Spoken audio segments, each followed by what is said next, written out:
Hello everyone. Our topic today is about explain the English language teaching syllabus that used in secondary school. Okay, first is the meaning of syllabus. What is syllabus?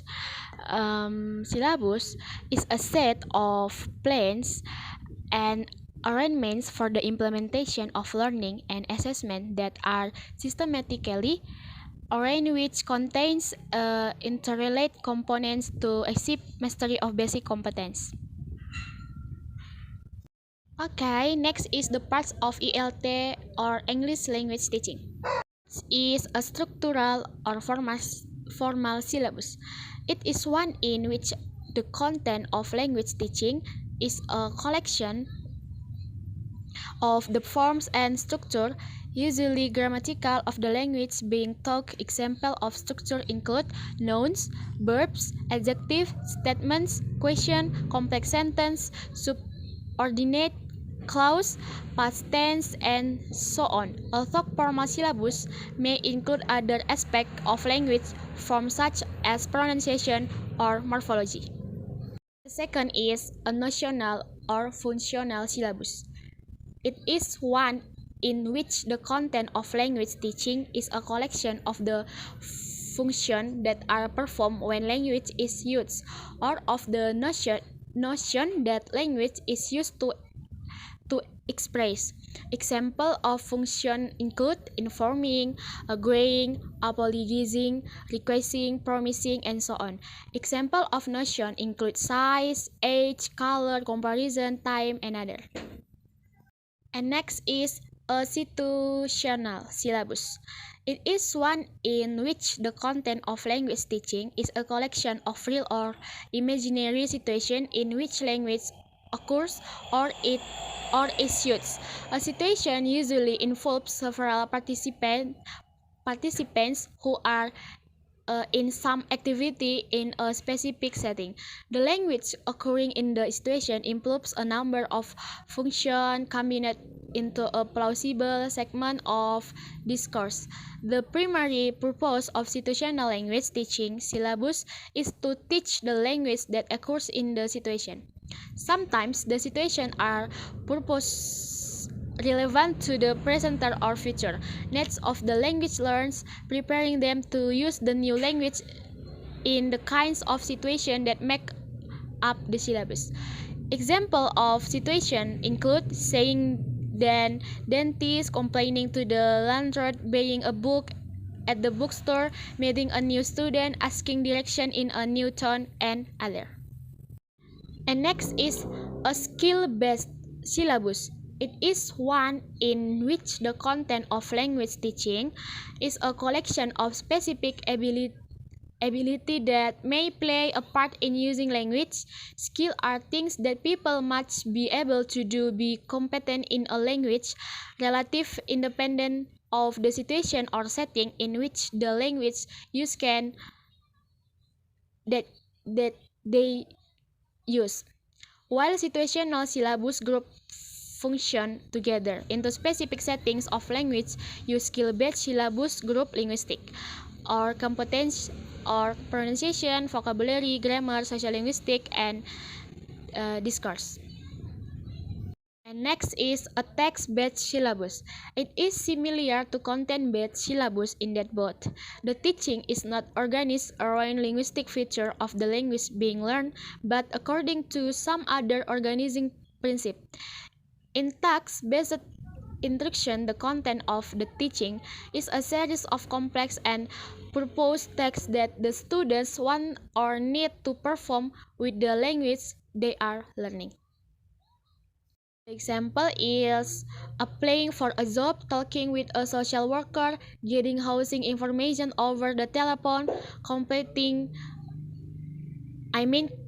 information about preschools to decide which to send a child to, preparing a paper for another course, reading a textbook for another course, and other. And the last is a content-based syllabus. It is not really a language teaching syllabus at all. It contains batch language teaching. The primary purpose of the instruction is to teach some content or information using the language that the students are also learning. And next is KD or kompetensi dasar, or in English is basic competence. The meaning of basic competence is our minimum knowledge, skill, and attitudes that must be achieved by students to show that the students have mastered the predetermined competency standards. Therefore, basic competence are the elaboration of competency standard. Kompetensi dasar merupakan penjabaran dari standar kompetensi atau standar inti. Kompetensi dasar juga dikelompokkan menjadi 4 kelompok. Yang pertama kelompok 1 yaitu kelompok kompetensi dasar sikap spiritual dalam rangka menjabarkan K11.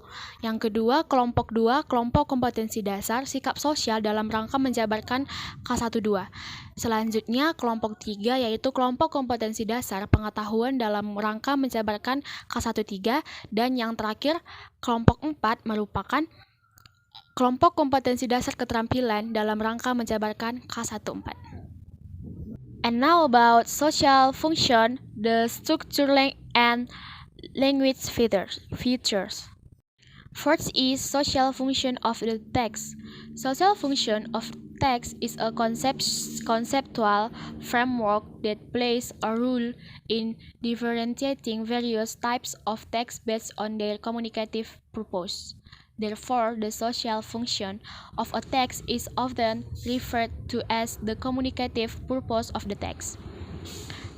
And next is generic structure of the text. Is a form of writing arrangement of a text adapted to its social function or communicative purpose. Each type of text has a different content component, which is when written in a sequence of paragraphs in such a way that the presentation is related. 3 is language feature of text. The linguistic characteristic of text are certain linguistic elements that give special marker to a text so that it from other types of the text.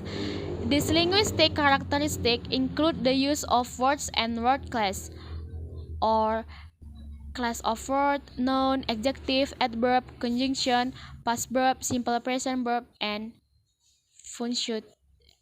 punctuation. And the last is learning outcome indicators. Learning indicators have been developed which identify the fundamental knowledge and skill around which the guide instruction and how to design it, so we can create an instructional design document using Miss Word, Miss PowerPoint, or any other tool that works for teams. The key is to prepare and buy all key project. And the following is an example of an outline consisting of the key information needed to prepare an instructional design document. We can use whatever template or format best suits your needs. I think that's all for my explanation about this topic today. Thank you and see you.